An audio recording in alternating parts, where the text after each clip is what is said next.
Welcome to Thomas Newcomen's very first atmospheric steam engine. The engine was not quite a steam engine as we know. It's a condensing engine. So it's the first time we used condensing as a way to produce a beam. We produced the very first beam engine. And then the beam is obviously biased to the one side. It's a bit that goes down the line. So it always returns to down the line situation. What we do is creating a vacuum. Simple rolling boil of water, ornamentation. This is clockwork if you like. It opens and closes the steam valve and then sprays cold water. This has to be done in conjunction with the piston being drawn to the top.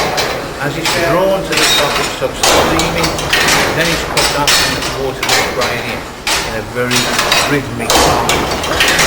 Creates a vacuum which brings this beam down. As it goes up again, the beam into the line is pushing through a very small ball pipe 12 gallons of water. A little bit like a boy squirting the end of the hose to get the extra trajectory.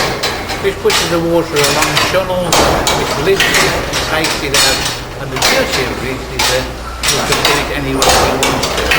We've got to put this in comparison with 5 men, a long leather bucket, drag the bucket to the surface, tip the water out, drop the bucket back down the hole, and find that most of the water will run back in again. So overnight, the sensation changed the face of mankind. The steam era started from there. For the 100 years we had the locomotive, so that gives us the gateway to that golden opportunity of steam inspiration.